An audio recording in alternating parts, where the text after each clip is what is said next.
Beside the flowing waters, she stood in solitude, yet her actions toward an injured outsider on that fateful evening would summon 30 mounted fighters to her threshold by sunrise, transforming their destinies eternally. The youngsters' wails carried over the turbulent waters as nightfall descended upon the untamed land. 8-year-old Clementine Shaw released the timber she had been collecting and hurried toward the desperate sounds. In the evening haze, she spotted another child of similar age battling the shallow currents, clearly wounded as she struggled against the flowing water. Most children of the frontier would have fled back to their kin, yet Clementine possessed no relatives to seek refuge with. The small dwelling behind her contained merely the remnants of her grandmother's presence, who had died 3 months prior, abandoning her in complete isolation along this remote riverbank territory. Maybe this explained her immediate response. Maybe her solitude had given her courage. The indigenous child's black locks clung to her features as she gasped desperately, reaching for the distant shore. Her twisted limb at an abnormal angle prevented her from bearing weight on the rocky bottom. Every attempt to rise resulted in the current overwhelming her once more. Terror and agony filled her gaze as she noticed Clementine across the water. Briefly, they gazed at one another across the separation. 2 youngsters from separate realms, one struggling while the other observed. Clementine had listened to tales whispered in the settlement about indigenous attacks, about youth stolen during darkness, about perils lurking outside the community boundaries. Her grandmother had cautioned her against their people, yet she witnessed only an injured child requiring assistance. Without hesitation, Clementine entered the frigid water. The flow immediately tugged at her threadbare garment, threatening to carry her downstream, but she continued forward. The riverbed was treacherous with moss-laden stones, and she nearly stumbled twice while navigating the dangerous passage. Upon reaching the struggling girl, Clementine observed the severity of her wounds closely. The child's limb was severely swollen, likely fractured, and recent gashes marked her arm from dragging herself through vegetation. Her respiration came in sharp, agonized gasps, and her flesh felt chilled and damp. The girl communicated in her ancestral language, urgent, frightened expressions that Clementine could not comprehend. However, she needed no translation to recognize appreciation when she witnessed it. Collaborating, they succeeded in bringing the wounded child to the safer, shallower waters near Clementine's riverbank. Ascending the muddy slope proved more challenging. The girl, who whispered Ayana when Clementine indicated herself and spoke her name, could bear no weight on her damaged limb. Despite her small size, Clementine had to partially pull her new companion up the steep incline to the dwelling. When they arrived at the rough timber entrance, both children were drained and drenched. Clementine's grandmother had abandoned basic healing materials, and she attempted her best to cleanse Ayana's injuries and create a brace from wooden kindling and ripped cloth. The indigenous girl bore the treatment with extraordinary endurance, only flinching when Clementine needed to realign what was obviously a fractured bone. As darkness enveloped the small dwelling, Clementine divided her modest evening meal of cornbread and forest berries. They remained beside the dancing firelight, 2 orphans from different realms, communicating through movements and a universal expression of compassion. Ayana's temperature had subsided, and some vitality was returning to her features. What Clementine remained unaware of, what she could never have known as she settled her unexpected visitor onto the cabin's single bed, was that Ayana had not merely become lost. She was the offspring of Chief Running Bear, commander of the territory's most formidable tribe, and 30 of his best fighters had been pursuing her since her disappearance 2 days earlier. Following her path that led straight to this isolated cabin beside the river, as Clementine fell asleep on the rigid wooden floor, wrapped in her grandmother's blanket, she had no notion that the sound of approaching hoofbeats was already drawing nearer in the distance. The initial rays of sunrise filtered through the cabin's single opening, yet it wasn't the dawn that roused Clementine. It was the noise of horses, numerous horses encircling her home like thunder across the landscape. She rose swiftly, her pulse pounding against her chest as the truth overwhelmed her. Through the cracks in the timber walls, she observed them, painted fighters on horseback, their expression severe and merciless in the dim morning illumination. Feathers swayed in their hair, and weapons sparkled at their sides. They had formed a complete circle around the tiny cabin, preventing any escape route. 30 of them, exactly as the tales had forewarned. Ayanna stirred on the bed, her fever-bright gaze focusing on the sounds beyond. When she heard the familiar rhythm of her people's horses, her face changed with relief and happiness. She attempted to rise, calling out in her ancestral tongue, words that sounded celebratory to Clementine's ears, though she couldn't grasp their significance.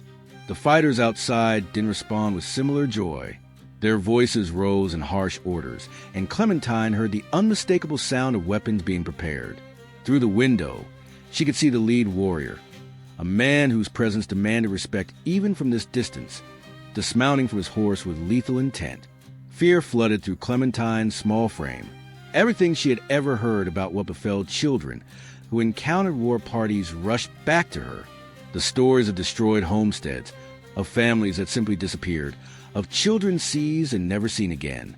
She had preserved Ayanna's life, but now it appeared she had determined her own destiny in the process. Ayanna must have noticed the terror in Clementine's expression because she reached out with unexpected strength, grasping the younger girl's hand. She spoke frantically, gesturing to herself and then to the entrance, her meaning evident despite their language barrier. She would clarify. She would inform them of Clementine's actions. Yet would they listen, or had Clementine's act of compassion already been misinterpreted as something far more threatening? The footsteps outside drew closer, deliberate and measured. Multiple sets of boots approached the entrance, and Clementine could hear the low murmur of voices discussing something in their native language. The tone was grave, almost somber, and she detected what sounded like anger in their words.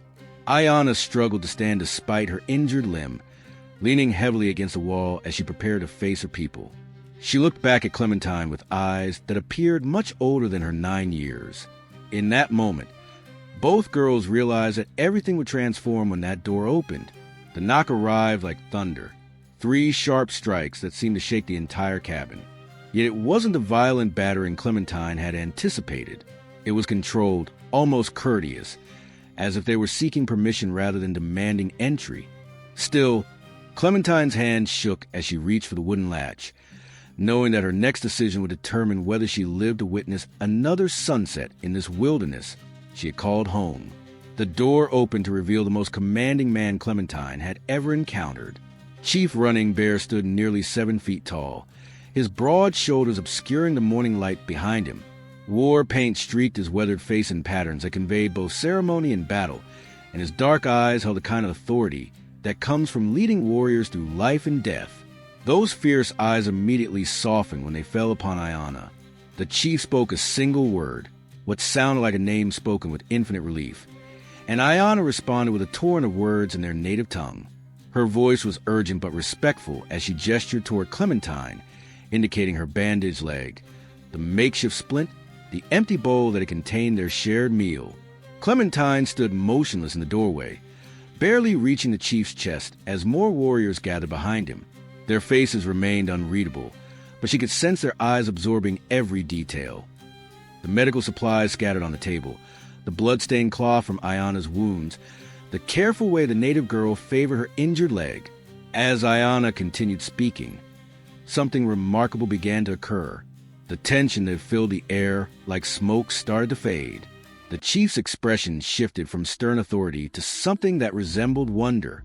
His gaze moved between his daughter and the small white child who had clearly spent the night caring for her. Other warriors leaned forward to hear Ayanna's account, and Clementine caught her own name repeated several times. Each time Ayanna said Clementine, she would gesture with obvious gratitude, touching her heart and then extending her hand toward her rescuer. The moment that changed everything came when Ayanna struggled to demonstrate what had occurred at the river. Despite her pain, she mimicked falling into the water, showed how Clementine had waded in to assist her, acted out the careful journey to the cabin. When she reached the part about the medical care, she lifted her splinted leg and spoke with such emotion that tears gathered in her eyes.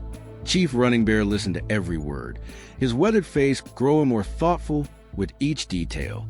When his daughter finished her account, he turned his complete attention to Clementine. For a long moment, he simply observed her, this tiny orphan girl who had risked her own safety for a stranger. Then he did something that shocked everyone present, including his own warriors. The great chief knelt down on one knee, bringing himself to Clementine's eye level. In halting but clear English, he spoke his first words to her. "You saved my heart." He placed his hand over his chest, then gestured toward Ayanna. "My daughter, my heart, you save." The warriors behind him exchanged glances of amazement. Their chief, a man who had never bowed to white settlers, who had fought to protect their lands from encroachment, was kneeling before a child. What he said next would change not just Clementine's life, but the relationship between two worlds that had been at war for generations. Chief Running Bear reached into a leather pouch at his side and withdrew something that made his warriors gasp audibly. It was a medallion unlike anything Clementine had ever seen. Carved from what appeared to be sacred stone and strung on a cord of braided horsehair, the intricate symbols etched into its surface seemed to tell an ancient story of protection and honor. "This," the chief said slowly, holding the medallion between them, "belonged my father, his father before many generations." His English was careful but determined, each word chosen with the weight of ceremony. "Only give to family, to blood." Ayanna's eyes widened in shock. She spoke rapidly to her father in their language, her voice filled with what sounded like protest or disbelief. But the chief raised his hand for silence, his decision clearly made. "You have no family," he continued, looking directly into Clementine's eyes. "We have no daughter like you, but heart knows truth. Spirit knows kindness." He paused, searching for the right words. "You are sister to Ayanna now, daughter to Running Bear." The medallion felt warm in Clementine's small hands as he placed it around her neck. The moment it settled against her chest, she felt something shift in the air around them. The warriors, who had seemed so threatening just moments before, now looked at her with expressions of respect and acceptance. But the chief wasn't finished with his surprises. "Alone is dangerous," he said, gesturing toward the isolated cabin. "Winter comes soon. No family to help, no protection." He stood to his full height again, his decision clearly made. "You come with us. Learn our ways. Ayanna, learn your ways. Both daughters now." Clementine's mind reeled. Everything she had ever known, this cabin, her grandmother's memory, the familiar bend in the river, was being offered up for something completely unknown. The fear of abandoning her past war with the terror of facing another winter alone, surviving on whatever scraps she could gather or trap. Ayanna struggled to her feet and took Clementine's hand, speaking softly in a mixture of English words and her native tongue. "Come, sister," she managed to say. "Safe, warm family." The word family hit Clementine like a physical blow. She hadn't truly belonged to anyone since her grandmother's death. The loneliness that had been her constant companion for months suddenly felt unbearable in the face of this unexpected offer of connection. But even as hope bloomed in her chest, doubt crept in. What would the other tribal members think of a white child in their midst? Would she be accepted, or would she remain forever an outsider looking in? And what about the world she would be leaving behind? Would she ever see another white face? Ever return to the life she had known? Chief Running Bear seemed to sense her hesitation. "No choose now," he said gently. "Time to think." But he looked around the empty cabin, taking in its isolation and the signs of a child struggling to survive alone. "We not wait for decisions." As if summoned by his words, a cold wind suddenly swept through the open door, carrying with it the scent of snow from the distant mountains. Clementine shivered, remembering how harsh the previous winter had been. Even with her grandmother's help, the chief stepped back, giving her space to process his offer. But his next word sent a chill through her that had nothing to do with the wind. "Other dangers come soon. Soldiers look for Ayanna's trail. Find tracks to cabin. Better not be here when they come." The chief's warning about soldiers sent ice through Clementine's veins. She had heard stories about the cavalry patrols that swept through the territory, treating any contact between settlers and natives as potential conspiracy. If they found evidence that she had harbored Ayanna, they wouldn't ask questions first. "How? How long?" Clementine managed to whisper. One of the warriors stepped forward and spoke urgently to his chief in their native tongue. Running Bear's expression darkened as he listened. Then he turned back to Clementine with new urgency in his voice. "Sun high today," he said, pointing toward the sky. "Maybe sooner." The reality crashed over her like the river current that had nearly claimed Ayana. Stay here and face interrogation, or worse, from soldiers who would see her kindness as treachery, or leave everything behind and venture into a world completely unknown to her. Ayana squeezed her hand tighter, sensing her inner turmoil. Despite her pain, the native girl managed to stand and limp toward the small collection of items that represented Clementine's entire life. Her grandmother's quilt, a wooden doll carved by hands long dead, a few precious books, and the tin box containing her grandmother's wedding ring. With careful movements, Ayana began gathering these treasures, speaking softly to her father. The chief nodded and gestured to two of his warriors, who immediately moved to help pack Clementine's belongings with surprising gentleness. "You bring grandmother's spirit," the chief said, watching as they wrapped the quilt carefully. "Honor ancestors. We understand this." But even as relief flooded through her at his understanding, a new fear seized Clementine's heart. What if I can't learn your ways? What if I don't belong? For the first time since arriving, Chief Running Bear smiled, an expression that transformed his entire face from stern authority to warm father. "Ayana could not walk river alone," he said simply. "You teach her strength. She teach you belonging. Both learn together." The sound of distant hoofbeats suddenly echoed across the valley, still far away, but approaching fast. The warriors immediately stiffened, hands moving instinctively toward their weapons. The chief's smile vanished as quickly as it had appeared. "Soldiers," he said grimly, "time to choose is now." Clementine looked around the cabin one last time, at the rough wooden table where her grandmother had taught her to read, at the fireplace where they had shared countless quiet evenings, at the window that framed the river where her new life had begun just hours ago.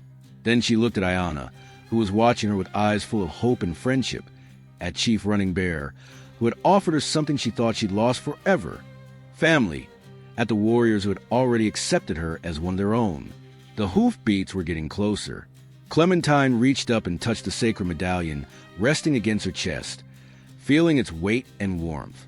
Then she made the decision that would reshape two worlds. "I'm ready." The moment Clementine spoke those words, the warriors moved with practiced efficiency. Within minutes, her few possessions were secured on horseback, and a gentle mare was brought forward, calm and steady, chosen specifically for a child who had never ridden. Chief Running Bear lifted Clementine onto the horse's back as if she weighed nothing, then carefully helped Ayana up behind her. "Hold tight to sister," he instructed. "She keep you safe on horse. You keep her safe in heart." As they prepared to leave, Clementine took one final look at the cabin that had been her world. The morning sun painted its weathered walls gold, and for a moment, she could almost see her grandmother standing in the doorway, nodding with approval at the choice her granddaughter had made. The war party moved out silently, following deer trails that wound through dense forest and across hidden streams. The warriors had positioned themselves protectively around the two girls, with scouts ranging ahead and behind to watch for pursuit. Every few minutes, Chief Running Bear would ride close enough to check on them, his eyes constantly scanning for danger. But it was Ayana who proved to be Clementine's anchor during those first terrifying hours.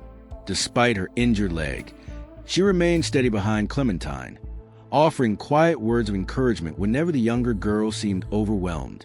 She pointed out landmarks, an eagle's nest high in an ancient pine, a waterfall that sang through the rocks, a meadow where wild horses often grazed. "My people," Ayana said softly, using the English words carefully, "travel these paths many seasons. Safe paths, protected paths." The deeper they rode into the wilderness, the more Clementine understood that she was entering a world that existed parallel to everything she had known. This wasn't empty frontier land, as the settlers believed. It was home to people who knew every stream, every game trail, every place where medicinal herbs grew. As the sun reached its peak, they crested a ridge that took Clementine's breath away.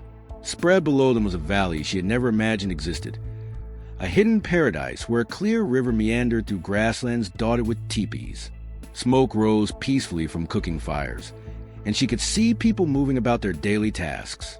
Children played near the water's edge, while women worked on elaborate beadwork, and men tended to horses that moved like poetry across the landscape. "Home," Ayanna whispered, and Clementine could hear the joy and relief in her voice. But as they began their descent into the valley, Clementine noticed that people were stopping their activities to stare. Word of their approach had clearly preceded them, and curiosity about the white child was evident on every face they passed. Some expressions showed welcoming interest, others displayed obvious concern or suspicion. A few elder women spoke rapidly among themselves, gesturing toward Clementine with what looked like serious debate. Chief Running Bear rode ahead to speak with a group of tribal leaders who had gathered near the largest teepee. Their conversation was brief but intense, with several pointed glances in Clementine's direction. She couldn't understand their words, but she could read the tension in their body language. Finally, the chief returned and helped both girls down from their horse. The entire tribe had gathered in a large circle around them, creating an arena of curious and expectant faces. "My people must hear the story," Running Bear explained to Clementine. "Must understand why white child wears sacred medallion. Must decide if village accepts new daughter." Clementine's heart hammered as she realized that her fate, and perhaps Ayanna's as well, hung in the balance of this moment. The circle of faces seemed to stretch endlessly around Clementine as Chief Running Bear began speaking to his people. His voice carried the weight of ceremony as he recounted the events of the past day, how his daughter had been lost, how a small white child had risked her own safety to save a stranger, how that act of pure kindness had bridged two worlds that had known only conflict. Ayanna stepped forward despite her injured leg, her young voice clear and strong as she added her own testimony. She spoke with passion about Clementine's courage at the river, about the gentle care she received through the night, about finding friendship where she had expected fear. An elderly woman near the front of the circle, her hair silver with age and her face marked by the wisdom of many seasons, raised her hand to speak. Her words were measured and thoughtful, and Clementine could sense that this woman held significant influence among the people. Ancient traditions about hospitality and the sacred duty to protect those who showed kindness to their own. But it was a small voice that ultimately swayed the decision. A boy no older than 6 pushed the crowd and walked directly to Clementine. He looked up at her with bright, curious eyes and said something in his native tongue that made the entire circle fall silent. Chief Running Bear translated, his voice thick with emotion. He says, "She has the same sad eyes as me when my mother went to the spirits. Sad children should not be alone." The elderly woman stepped forward and studied Clementine for a long moment. Then she reached out and gently touched the sacred medallion resting against the child's chest. When she spoke again, her tone had changed completely. Warm, accepting, final. Chief Running Bear smiled as he translated her words. "Grandmother Singing Bird says, 'The spirits sent you to save Ayanna because they knew we needed to save you too.' She says, 'A child brave enough to save a stranger is a child worthy of our protection.'" The circle erupted in voices of agreement and welcome. Women came forward with gifts of clothing and food, while children gathered around with shy but friendly curiosity. Men nodded their respect for the young girl who had shown such courage. As the sun began to set over the hidden valley, Clementine found herself sitting by a warm fire, Ayanna beside her, surrounded by the sounds of family larger than she had ever imagined possible. The sacred medallion caught the firelight, and she understood now that it represented more than honor. It was a promise of belonging. The lonely cabin by the river felt like a memory from another lifetime. Here in this place where two worlds had learned to meet in friendship, both girls had found something more precious than safety. They had found home, and as the stars appeared overhead, Clementine whispered a prayer of gratitude to her grandmother's spirit, knowing that sometimes the greatest adventures begin with the simplest act of kindness. If you enjoyed this story, click the video on your screen now to watch another unforgettable tale where courage and kindness create impossible bonds in the untamed frontier. Don't forget to subscribe and consider a super chat to help us keep bringing you more stories like these.